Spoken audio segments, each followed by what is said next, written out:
You spoke a little yesterday and today about your knowledge and experience and the place of academia and academics in their understanding of some of the objects that we've been looking at. And you described yourself as a custodian. Could you just expand on some of that for me? Well, as I told you yesterday, if you read my biography, my ancestors, my upbringing from my mother's side family, never have Western education. They are practitioners of this culture. They are Babalawos, readers, and seers. You understand me?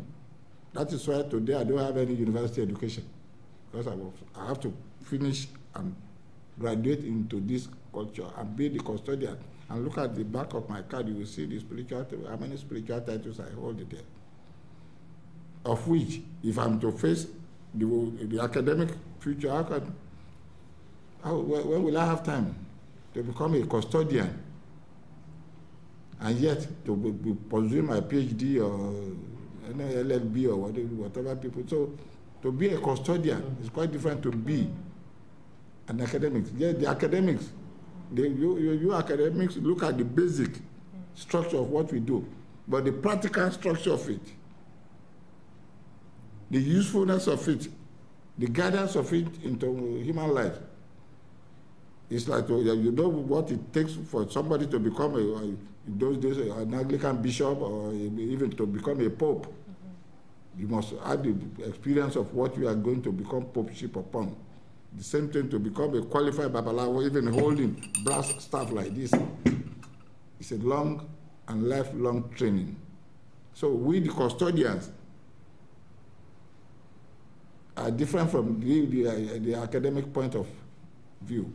We don't disagree with you people, but we only want you people to be portraying this religion as, and stop putting your own idea.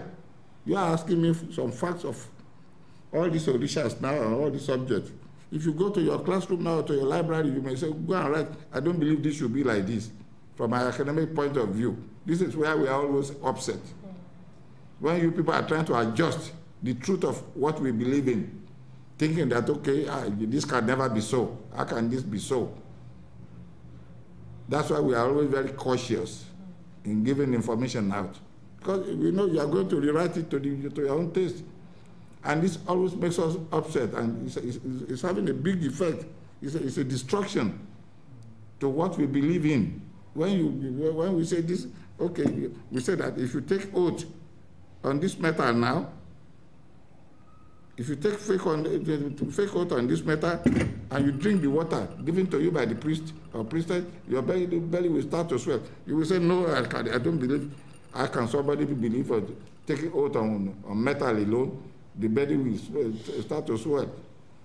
You will dismiss it in writing, and this is what the future generation is going to read. You see?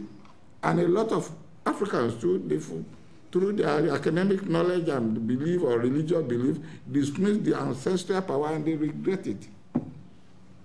This is why there's so many deaths on the street with the young black males today. Just because they don't understand the archetype and the father of metal from where we're coming from. So they disrespect their ancestors every day and they get murdered. Oh, we are very supportive of your project.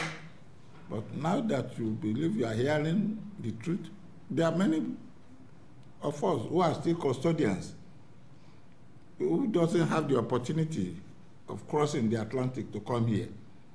In your project, if you are able to come to Africa and be part of these people that have been there, you are welcome. Because my purpose of coming out as a representative of the custodians. You see me now going about giving witnesses and testifying. How old am I to do this at 70?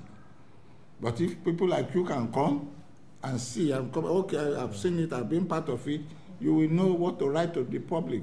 Yes. Or to the West. So that is why in in my organization, we incorporated in American International Fellowship of Ancient African Religion. Yes, we are in support of your project to educate the West in the real ways, even to show, to demonstrate and practicalize. You understand me? Excuse me. If you come to Africa, we will demonstrate and practicalize all these artifacts, the powers of these artifacts to you. And you will see it. And we all direct these powers through the power of Olodumare, the only creator. We don't have many gods, only we have many messengers for God, whom the Muslim, the Christian call them angel, the Muslim call them malaika, and we call them orishas. We are directing our prayers toward one God and one God. Ọlọ́run ò bímọ, ẹnìkan ò dẹ̀ bí Ọlọ́run. Nobody gave back to Olodumare, and Olodumare did not give back to anybody, but create everybody through his messengers. I will show you a paper now, our own writing, our own spiritual writing. The writing of the oracle that you are showing here contains so many languages of today, but there's nobody to develop it.